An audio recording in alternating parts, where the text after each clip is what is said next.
नमस्कार। आज की अंतर्जालीय कक्षा में आप सभी का हार्दिक स्वागत है। हम बीए प्रथम वर्ष के संस्कृत साहित्य में निर्धारित कारक प्रकरण का अध्ययन कर रहे हैं। इस प्रकरण के तहत हम प्रथमा विभक्ति, द्वितीय विभक्ति, तृतीय विभक्ति और चतुर्थी विभक्ति का अध्ययन कर चुके हैं।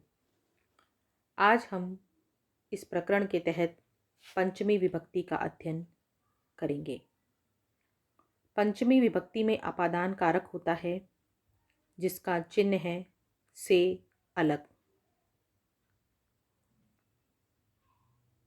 पंचमी विभक्ति में पुल्लिंग में रूप होते हैं रामात, रामाभ्याम, रामेभ्य।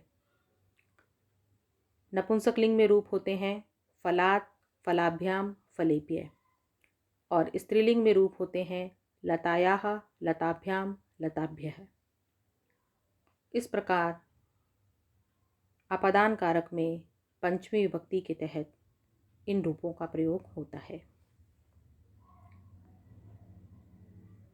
अपादान संज्ञा का विधान करने का सूत्र है ध्रुवम अपाय अपादानम, अर्थात अपायो विश्लेषस्तस्मिन् साध्ये यद ध्रुवम अवधिभूतम कारकम तद अपादानम स्यात्।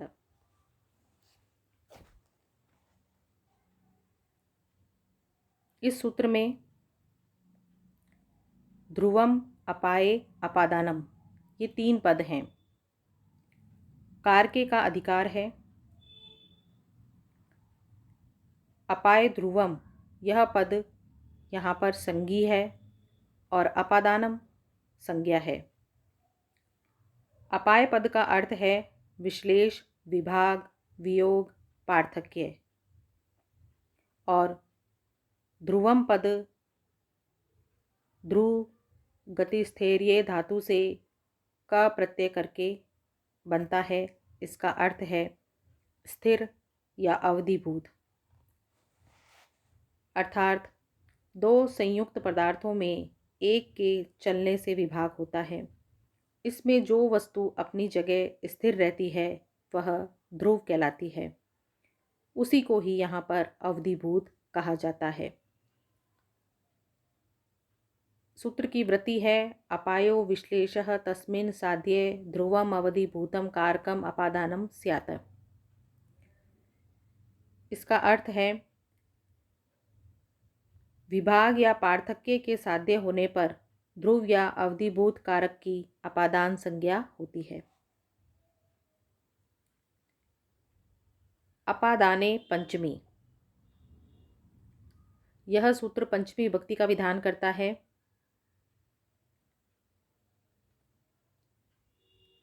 इसका अर्थ है अपादान में पंचमी विभक्ति होती है।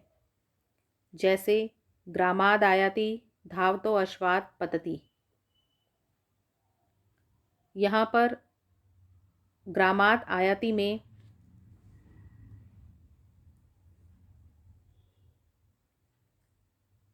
गांव अवधिभूत है। उसे ध्रुवम अपाय अपादानम से अपादान संज्ञा होकर के और फिर उसके बाद में अपादाने पंचमी से इसमें पंचमी विभक्ति का प्रयोग करके सह ग्रामात आयाति वह गांव से आता है, यह रूप बनता है। इसी प्रकार मोहनः धावतः अश्वात् पतति। यहाँ पर पतन क्रिया में अवधिभूत अश्व है, उसे अपादान संज्ञा होती है और यह अपादान संज्ञा ध्रुवम अपाय अपादानम सूत्र से होती है। उसके बाद में अपादाने पंचमी से इसमें पंचमी विभक्ति का प्रयोग किया गया है।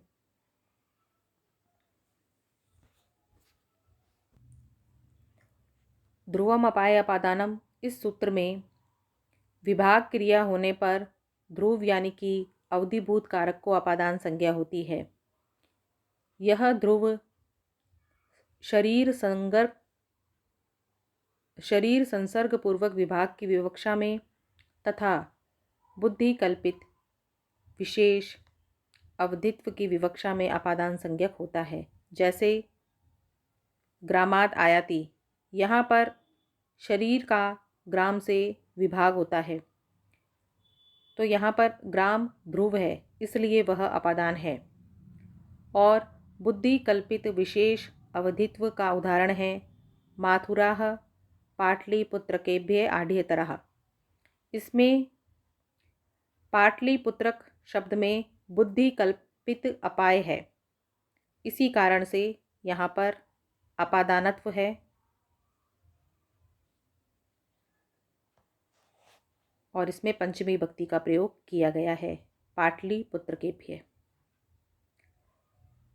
ध्रुवम अपाये अपादानम सूत्र में जो ध्रुव पद है वह स्थिर या अचल मात्र का ही बोधक नहीं है, यानी कि केवल मात्र विश्लेष के अनुकूल चलन व्यापार का अनाश्रय ही ध्रुव नहीं कहलाता है, अपितु कस्मात यानी कि कहाँ से, इस आकांक्षा विषयक लक्षण वाला अवधित्व भी ध्रुव होता है। इस प्रकार वाक्यपदीय में इसे स्पष्ट करते हुए अपादान को दो प्रकार का माना गया है, चल अपादान और अचल अपादान।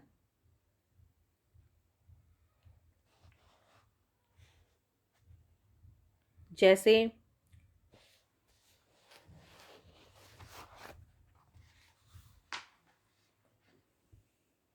दो मेष एक दूसरे से दूर हटते हैं।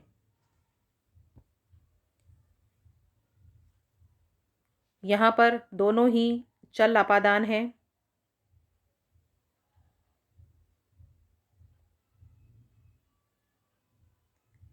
और एक दूसरे से दूर हट रहे हैं,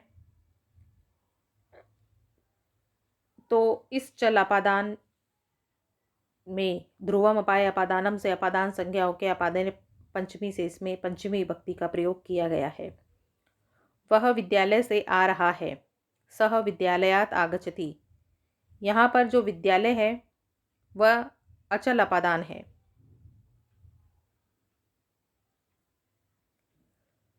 क्योंकि विद्यालय स्थिर है, ध्रुव है।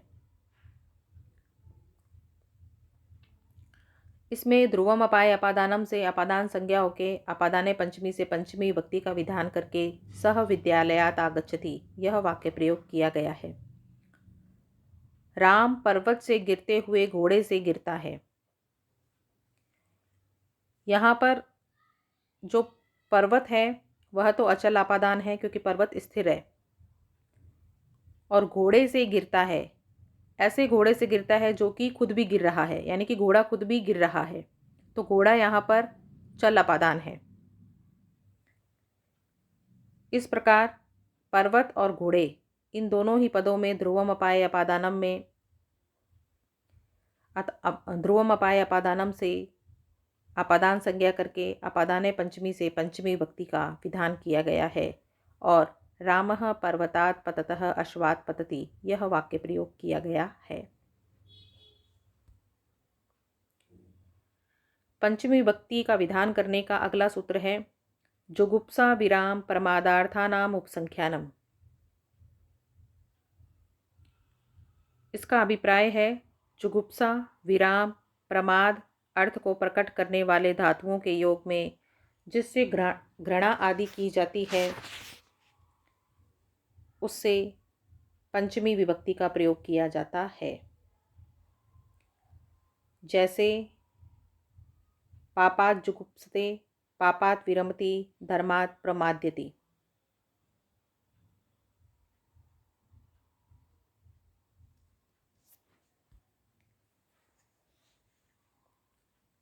राम पाप से घृणा करता है, रामः पापात् जुगुप्सते। यहाँ पर जुगुप्सा का प्रयोग किया गया है, जिसका अर्थ है घृणा करना। इसके प्रयोग के कारण जिससे घृणा आदि की जा रही है उसमें अपादान संज्ञा करके अपादाने पंचमी से पंचमी विभक्ति का विधान किया गया है।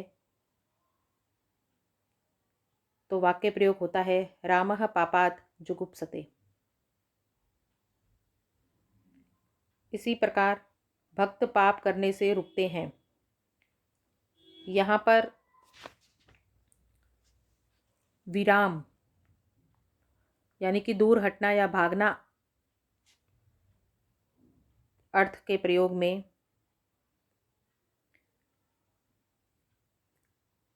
पाप से दूर भाग रहे हैं, पाप से घृणा कर रहे हैं, तो इसमें आपादान संज्ञा करके, आपादाने पंचमी से पंचमी विभक्ति का प्रयोग करके भक्ताः पापात् विरमन्ति यह वाक्य प्रयोग किया गया है। मुकेश अध्ययन में आलस्य करता है। यहाँ पर प्रमादार्थक प्रमाद धातु के प्रयोग के कारण अध्ययन में इस पद में आपादान संज्ञा करके पंचमी विभक्ति का प्रयोग करके मुकेशः अध्ययनात् प्रमाद्यति यह वाक्य प्रयोग किया गया है। लता धर्म के विषय में प्रमाद करती है। लता धर्मात् प्रमाद्यति, यहाँ पर प्रमाद के प्रयोग के कारण धर्म की आपादान संज्ञा करके उसमें पंचमी विभक्ति का विधान किया गया है। सत्य से प्रमाद मत करो। सत्यात् न प्रमदितव्यम, यहाँ पर सत्य से इसकी आपादान संज्ञा करके उसमें पंचमी विभक्ति का विधान किया गया है। स्वाध्याय से प्रमाद मत करो, यहाँ पर प्रमाद के प्रयोग के कारण स्वाध्याय से की आपादान संज्ञा करके उसमें पंचमी विभक्ति का विधान करके स्वाध्यायात् मा प्रमादः यह वाक्य प्रयोग किया गया है।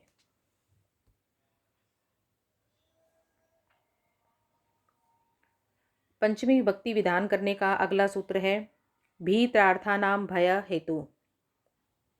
इसकी वृत्ति में कहा गया है भयार्थानां त्राणार्थानां च प्रयोगे हेतुरपादानं स्यात्, अर्थात भयार्थक और त्रणार्थक धातु के योग में इनके हेतु की आपादान संज्ञा होती है, अर्थात जिनसे डरा जाता है या जिनसे रक्षा की जाती है उसकी आपादान संज्ञा होती है और आपादाने पंचमी से उसमें पंचमी विभक्ति का विधान किया जाता है। जैसे चोरात बिभेति, चोरात त्रायते।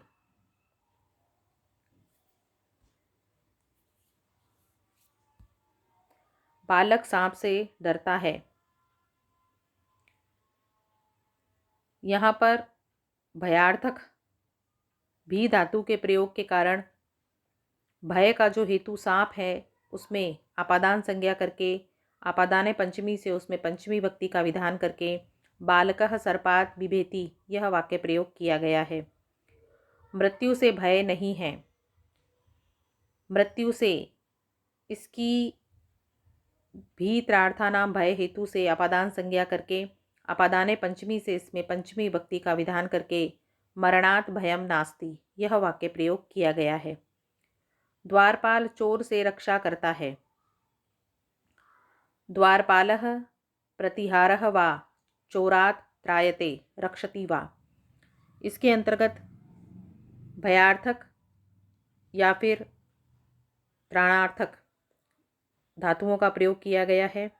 इसी कारण से भय का जो हेतु है चोर है और इसमें भीत्रार्थानां भय हेतु से आपादान संज्ञा करके आपादाने पंचमी से इसमें पंचमी विभक्ति का विधान करके द्वारपालः प्रतिहारः वा चोरात् त्रायते रक्षति वा यह वाक्य प्रयोग किया गया है। पंचमी विभक्ति का विधान करने का अगला सूत्र है जनि कर्तुः प्रकृतिः,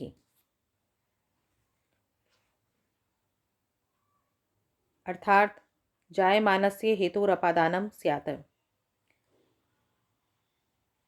जायमान पदार्थ का हेतुभूत कारक आपादान संज्ञक होता है।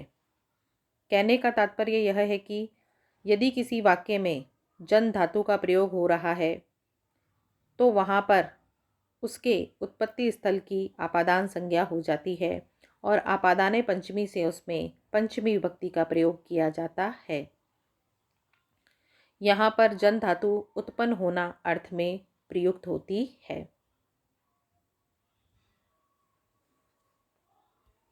जैसे गोबर से बिच्छू उत्पन्न होते हैं। यहाँ पर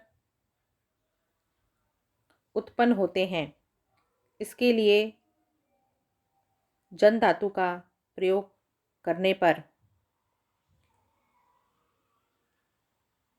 जायमान का हेतुभूत कारक गोबर से है। इसकी जनिकर्तुः प्रकृति सूत्र से आपादान संज्ञा करके आपादाने पंचमी से इसमें पंचमी विभक्ति का विधान करके गोमयात् वृश्चिकाः जायन्ते यह वाक्य प्रयोग किया गया है। ब्रह्मा से प्रजा उत्पन्न होती है। यहाँ पर भी जन धातु के प्रयोग के कारण जायमान का हेतु ब्रह्मा से में जनिकर्तुः प्रकृति सूत्र से अपादान संज्ञा करके आपादाने पंचमी से इसमें पंचमी विभक्ति का विधान करके ब्रह्मणः प्रजाः प्रजायन्ते यह वाक्य प्रयोग किया गया है। मुख से अग्नि उत्पन्न हुआ है। यहाँ पर भी जन धातु के प्रयोग के कारण जनिकर्तुः प्रकृति सूत्र से जायमान पदार्थ के हेतुभूत कारक मुख से की आपादान संज्ञा करके आपादाने पंचमी से इसमें पंचमी विभक्ति का विधान करके मुखात अग्नि ही अजायत यह वाक्य प्रयोग किया गया है। काम से क्रोध उत्पन्न होता है। यहाँ पर भी जन धातु के प्रयोग के कारण जायमान पदार्थ के हेतुभूत कारक काम से की जनिकर्तुः प्रकृति सूत्र से आपादान संज्ञा करके आपादाने पंचमी से इसमें पंचमी विभक्ति का विधान करके कामात् क्रोधो अभिजायते यह वाक्य प्रयोग किया गया है।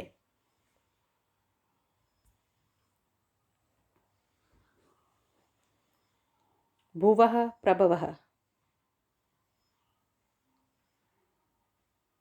भवनं भूः भूकर्तुः प्रभवस्तथा अर्थात किसी वाक्य में भू धातु का अर्थ प्रकट होना ग्रहण किया जा रहा हो तो वहाँ पर उत्पत्ति स्थल में या उद्गम स्थल में आपादान संज्ञा होकर के आपादाने पंचमी से उसमें पंचमी विभक्ति का विधान किया जाता है। जैसे हिमवतोः गंगा प्रभवती,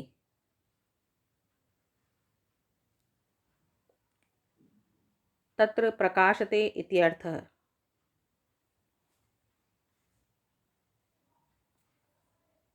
यहाँ पर उद्गम का तात्पर्य प्रथम प्रकाश स्थान से है। जैसे हिमालय से गंगा प्रकट होती है। यहाँ पर भू धातु के प्रयोग के कारण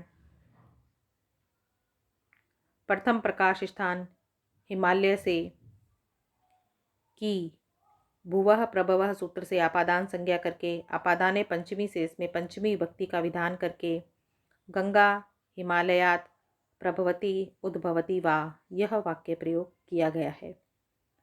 वृक्ष से पत्ते निकलते हैं। यहाँ पर भी निकलते हैं इस क्रियापद के लिए प्र उपसर्ग पूर्वक भू धातु का प्रयोग किया गया है। इसी कारण से प्रथम प्रकाश स्थल वृक्ष से की भुवः प्रभवः सूत्र से आपादान संज्ञा करके उसमें पंचमी विभक्ति का विधान करके वृक्षात् पत्राणि प्रभवन्ति यह वाक्य प्रयोग किया गया है। कश्मीर से झेलम निकलती है। इसमें भी प्र उपसर्ग पूर्वक भू धातु के प्रयोग के कारण प्रथम प्रकाश स्थान प्रथम उत्पत्ति स्थल कश्मीर से की भुवः प्रभवः सूत्र से अपादान संज्ञा करके उसमें पंचमी विभक्ति का विधान करके काश्मीरेभ्यः वितस्ता प्रभवती यह वाक्य प्रयोग किया गया है। इस प्रकार साथियों, आज हमने पंचमी विभक्ति का प्रयोग किस प्रकार किया जाए इसके संबंध में जानकारी प्राप्त करी। इन सूत्रों के संबंध में आपको कोई भी जानकारी प्राप्त करनी हो तो आप मुझसे व्हाट्सएप पर चैट करके प्रश्न कर सकते हैं। इसी के साथ ही अब मैं अपनी वाणी को यहीं विराम देती हूँ। धन्यवाद।